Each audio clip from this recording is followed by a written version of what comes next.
కూటమి ప్రభుత్వం అన్ని ప్రాంతాల అభివృద్ధిపై ప్రత్యేక దృష్టి పెడుతోంది.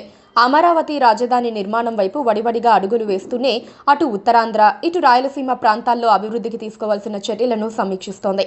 అందుకోసం పరిశ్రమలను ప్రోత్సహిస్తూ విద్యా, వ్యాపార రంగాల్లో పెట్టుబడులను ఆహ్వానిస్తోంది. బాగా వెనుకబడిపోయిన ఉత్తరాంధ్రను అభివృద్ధి చేసేందుకు ఎన్ని నిధులైనా కేటాయిస్తామని ప్రభుత్వం ప్రకటించింది. ఉత్తరాంధ్ర బాగా వెనకబడిపోయినప్పటికీ రాష్ట్రంలోని ఏకైక మెగా సిటీ విశాఖ అక్కడే ఉంది. నిజానికి ఉమ్మడి రాష్ట్రం విడిపోయినప్పుడు విశాఖనే రాజధానిగా అంతా అన్నారు. విశాఖ వైభవం ఇక చెప్పలేమని కూడా జోస్యం చెప్పారు. అంతలోనే అమరావతి ప్రస్తావన రావడంతో విశాఖ దూరమైపోయింది. విశాఖను ఎగ్జిక్యూటివ్ క్యాపిటల్ అని వైసీపీ హయాంలో జగన్ అంటే, విశాఖను ఆర్థిక రాజధాని, టూరిజం హబ్, ఐటీ సెంటర్, సినీ రాజధాని, కల్చరల్ సిటీ ఇలా ఎన్నో పేర్లు టీడీపీ పాలకులు పెడుతూనే వచ్చారు. విశాఖలో లేటెస్ట్ గా పర్యటించిన ముఖ్యమంత్రి చంద్రబాబు ఫ్యూచర్ సిటీ అన్నారు.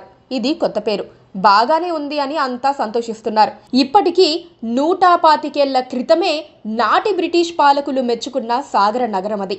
ఇటీవల జరిగిన ఒక సదస్సులో విశాఖను నాలెడ్జ్ హబ్గా మారుస్తున్నామని సీఎం చంద్రబాబు ప్రకటించారు. వినూత్న ఆలోచనలతో ఆవిష్కరణలు చేసే ఎంటర్‌ప్రెన్యూర్స్ను ప్రోత్సహించడంతో పాటు వారికి అవసరమైన సహకారం అందిస్తామన్నారు. విభిన్న సమస్యలకు పరిష్కారాలను చూపించే స్టార్టప్స్కు దేశంలో మంచి అవకాశాలు ఉన్నాయన్నారు. విశాఖకు అవి రావాలని ఆయన ఆకాంక్షించారు. ఉత్తరాంధ్రలో విశాఖ ఒక్కటే అభివృద్ధి చెందితే చాలదు కదా, అందుకే అక్కడి వెనుకబడిన ప్రాంతాలన్నిటికీ ఉపయోగపడే విధంగా ప్యాకేజీలు సిద్ధం చేయాలని సీఎం చంద్రబాబు సూచించారు.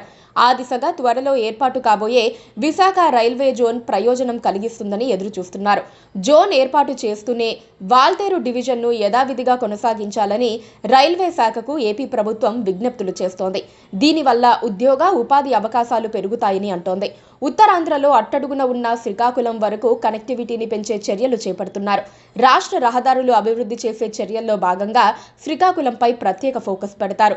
కేంద్రీయ గిరిజన విశ్వవిద్యాలయం ఉత్తరాంధ్రలోని ఎస్ కోట వద్ద ఏర్పాటవుతోంది. దీనివల్ల శ్రీకాకుళం, విశాఖపట్నం జిల్లాల వారికి ప్రయోజనం కలుగుతుంది. మన్యం ప్రాంతంలో చదువులకు దూరమైన వారు ప్రయోజనం పొందగలుగుతారు. క్లీన్, గ్రీన్ ఎనర్జీకి ప్రాధాన్యమిస్తున్నారు. విశాఖలో గ్రీన్ హైడ్రోజన్ ప్రాజెక్టులో 2 లక్షల కోట్ల పెట్టుబడులు రానున్నాయి. వ్యవసాయ రంగాన్ని అన్ని విధాలుగా ప్రోత్సహించేందుకు చంద్రబాబు ప్రభుత్వం కృషి చేస్తోన్న మాట వాస్తవం. సాగునీటి ప్రాజెక్టులకు పెద్దపీట వేస్తూనే వేలాది చెరువుల మరమ్మతుకు కంకణం కట్టుకున్నారు. ఒక్క విజయనగరం జిల్లాలోనే 4000 చెరువులను తోటపల్లి ద్వారా నింపేందుకు ప్రత్యేకంగా జీవో జారీ చేశారు. డ్రోన్ల సాయంతో పురుగుల మందుల పిచికారీ చేసే ప్రక్రియను కూడా బాగా పెంచేశారు. ఉత్తరాంధ్రలో ప్రత్యామ్నాయ ఉపాధి అవకాశాలకు కూడా పెద్దపీట వేస్తారు. Please subscribe to KTV Telugu. KTV Telugu.